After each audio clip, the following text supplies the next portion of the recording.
I'm calling off my wedding, I don't love you anymore. Betrayal at brunch. I snatched back the ring and set up a dodge to bullet bash. They all cackled. Until I added, what if the person you were about to marry decided to publicly humiliate you in front of a dozen strangers, not because they fell out of love, but because they orchestrated it as a calculated power move?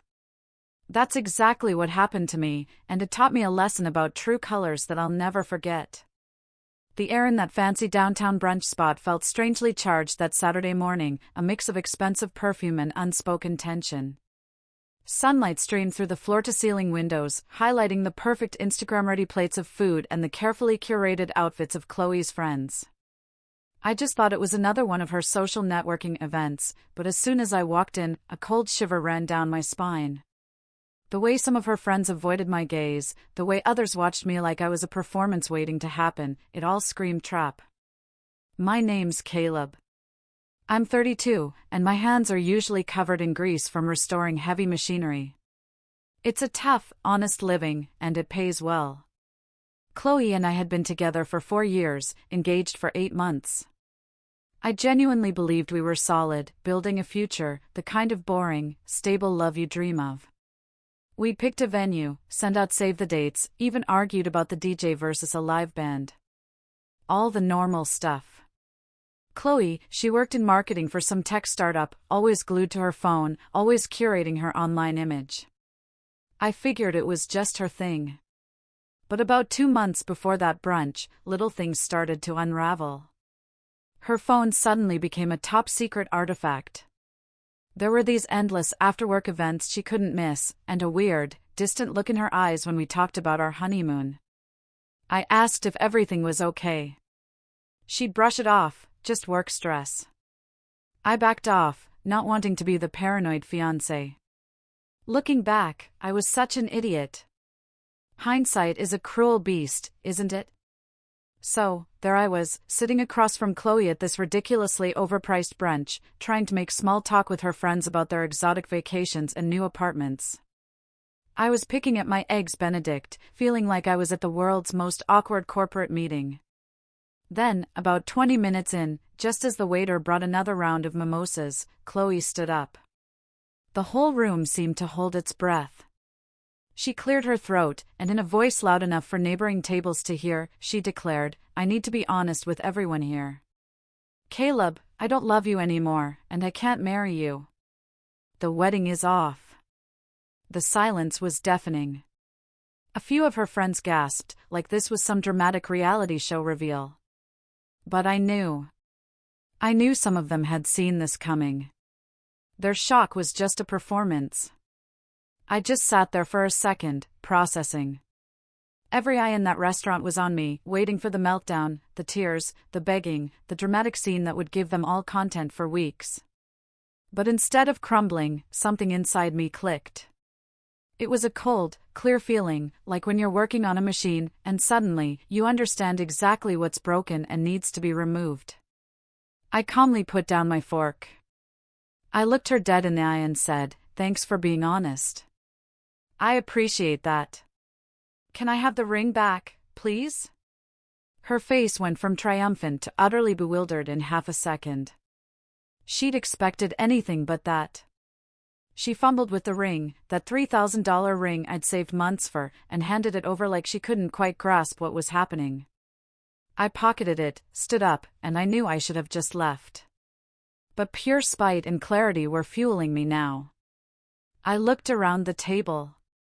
Well, I said, my voice steady, since we're being honest and doing this publicly, I just want everyone to know I'm throwing a dodge-to-bullet party next weekend. You're all invited. It should be a great time. A few of her friends actually laughed. Nervous laughter, yes, but laughter nonetheless. Chloe's face was turning crimson. Then I dropped the real bomb.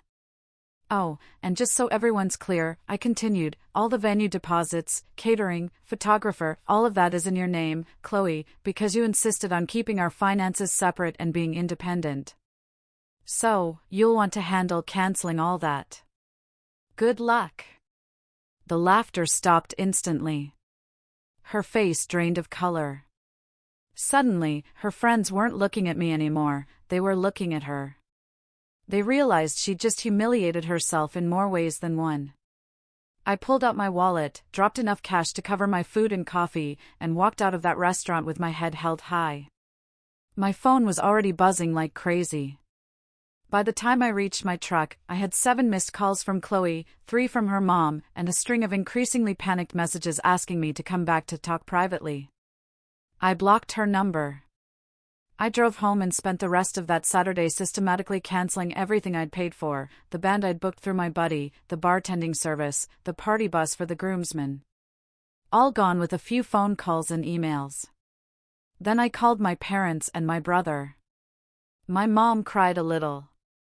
My dad, ever the pragmatist, just said, "If she did that to you in public, son, she did you a favor showing you who she really is." That night, alone in my apartment, beer in hand, I thought about how close I'd come to legally binding myself to someone who saw public humiliation as a relationship strategy. And for the first time in months, I felt like I could truly breathe. The next few days were pure chaos. Her family launched a full-scale offensive. Her mom called me 17 times in 3 days, leaving voicemails that started with tears and ended with thinly veiled legal threats. Her dad, in full aggressive businessman mode, threatened to sue me for my share of the wedding expenses, despite me having paid for everything I'd agreed to. I forwarded all their messages to David, the lawyer I consulted, who specialized in contract disputes. He basically laughed, saying they had no legal standing but to expect them to keep trying. Sure enough, a letter arrived from a fancy downtown law firm, demanding $12,000 for various wedding expenses I supposedly owed. David and I went through it, and he pointed out every hole in their argument, every verbal agreement they couldn't prove, every expense that was clearly Chloe's personal choice. He sent a professional nice try, but no response, complete with copies of every receipt and email proving I'd upheld my end. The legal threats stopped. But the personal attacks intensified. Then, a crack in their narrative. Chloe's friends started reaching out. Not the core group from the brunch, but the outer circle. People who'd heard different versions of the story. One of them, her former college roommate Maya, asked to meet for coffee. I almost said no, thinking it was an ambush, but her message felt genuine. We E.T., and Maya didn't waste time. She pulled out her phone and showed me screenshots from a group chat that made my blood run cold. Messages going back 3 weeks before the brunch. Chloe talking about how she needed to end things, but in a way that would make me look bad if I reacted poorly. Her friends debating whether a public breakup was too harsh or just harsh enough. It was all a test, a performance to paint her as the victim escaping a controlling guy. Maya told me she'd left the chat the day after the brunch because she couldn't stomach it. But then, it got really interesting. Maya revealed Chloe had been seeing someone else for about 6 weeks, a guy named Liam, who worked in finance. He'd been showering her with attention, expensive dinners, weekend trips she'd claimed were work events. The plan was to dump me dramatically, bask in a few weeks of sympathy, then debut Liam as her new, sophisticated boyfriend.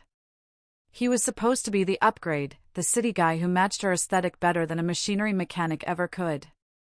Except Liam apparently didn't get the memo about being her safety net. The moment things got messy and Chloe started posting cryptic sad quotes, he vanished. Maya showed me frantic texts from Chloe to Liam, asking why he wasn't responding, reminding him she'd ended her engagement like they discussed. He blocked her on everything. Liam, according to Maya, was only interested in the thrill of sneaking around, with zero intention of dating her once she came with public drama and wedding debt.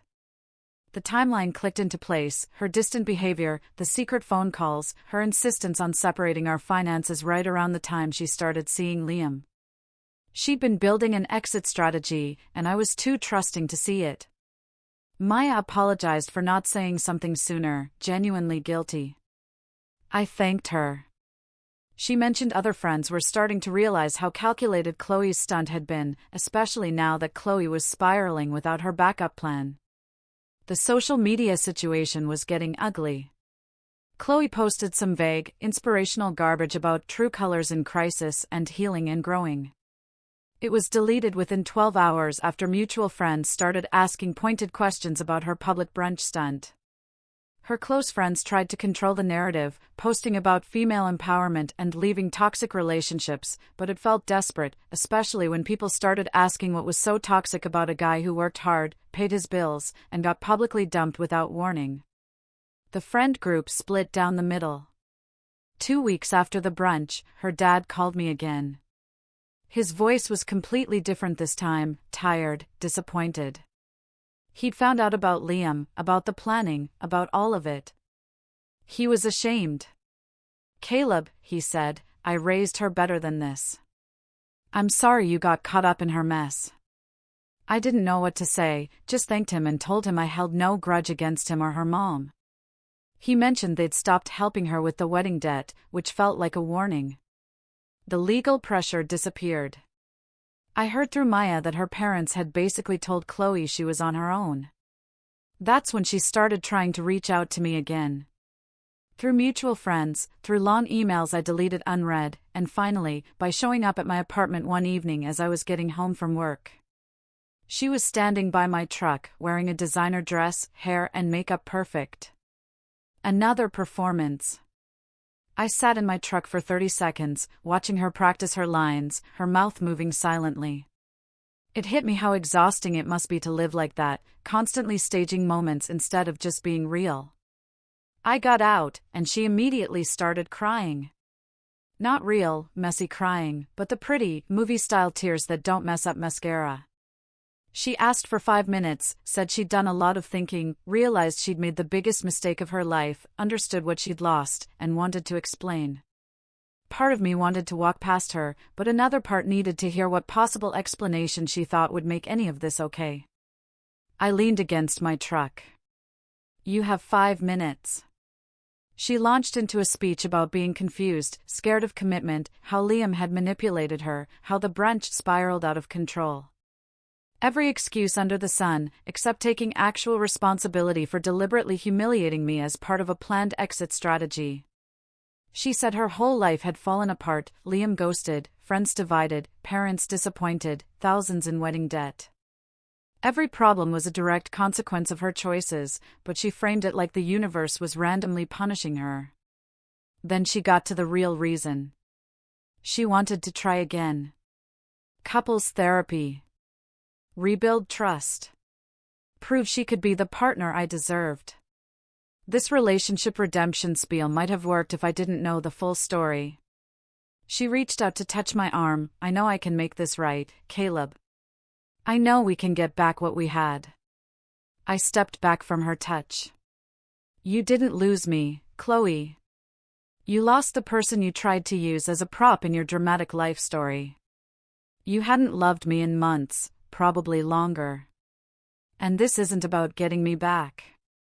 It's about not wanting to face the consequences of your actions alone." I told her the version of me she was remembering, the guy who trusted her completely, that person didn't exist anymore. She'd killed him at that brunch when she chose humiliation over honesty. I saw her face change. The crying, the dress, the rehearsed apology, it wasn't working.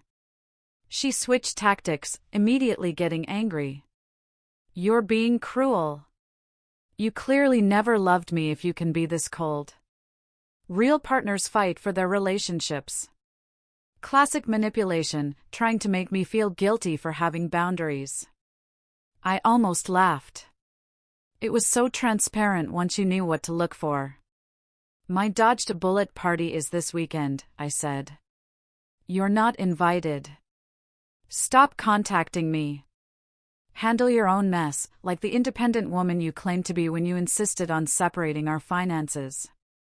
She tried one more angle, threatening to tell people I'd been controlling, that she'd make sure everyone knew her side. That's when I pulled out my phone. Maya showed me the group chat screenshots. "I know about Liam. I know the whole thing was planned weeks in advance." Her face went pale as she realized her narrative was crumbling. She stood there, speechless, trying to figure out her next move. But there wasn't one. She'd played all her cards, and they were all revealed as nothing. I walked past her toward my building. She followed, asking where I was going, saying we weren't done talking, her voice getting higher, more desperate. When I reached my apartment door, I turned. We are absolutely done. This conversation is over. You need to leave and not come back. She tried to push past me. I had to physically block the door. If you don't leave, I'll call the cops for trespassing. My voice was flat, serious enough that she finally believed me. She stood on the sidewalk crying, the real crying this time. You'll regret this. You're making a mistake. You'll realize what you lost and it will be too late. All the classic lines from someone whose manipulation has stopped working. I went inside, locked the door, and watched from the lobby window as she stood there for another 5 minutes before finally walking away. I felt nothing but overwhelming relief. The dodged a bullet party that weekend was exactly what I needed. About 30 people showed up, mostly my real friends, some mutual friends who'd chosen sides, even Maya and a couple of others from Chloe's original group came by. We had a fire pit, music, tons of food and drinks. It was relaxed, genuine. Everything my actual wedding reception should have been. People kept telling me how much better I seemed, how worried they'd been about me these past few months. It made me realize how much energy I'd been pouring into a broken relationship. Around midnight, Maya mentioned Chloe had posted and quickly deleted an Instagram story from outside what looked suspiciously like my street, hoping to see me devastated instead of celebrating. The pettiness was almost impressive. The legal stuff resolved itself. Her lawyer stopped responding to mine. The venue and vendors worked out payment plans with her. I had zero financial liability. I heard through various people that she'd moved back in with her parents, that Liam had started dating someone new, and most of her friend group had quietly distanced themselves. Her parents had even made her apologize to them for lying and manipulating, and her dad specifically made her acknowledge I'd done nothing wrong. It must have killed her pride. I didn't feel triumphant, honestly. Just tired and ready to move on. About 3 months later, I took a job opportunity in another state, better pay, a fresh start. I packed up my apartment without looking back. Last I heard, she was still in her hometown, working the same job, trying to rebuild her reputation. I genuinely hope she figured out whatever was broken inside her that made her think public humiliation was an acceptable relationship strategy. As for me, I learned that sometimes, the best thing that can happen is when someone shows you exactly who they are before you legally bind yourself to them. And walking away with your dignity intact? That's worth more than any relationship that demands you accept disrespect. I've never been happier than I am now, living a drama-free life where people mean what they say and say what they mean. What do you think about all this? If something like this happened to you, how would you have reacted? Let me know in the comments below. I'm reading everything. And don't forget to like this video and subscribe for more real-life stories.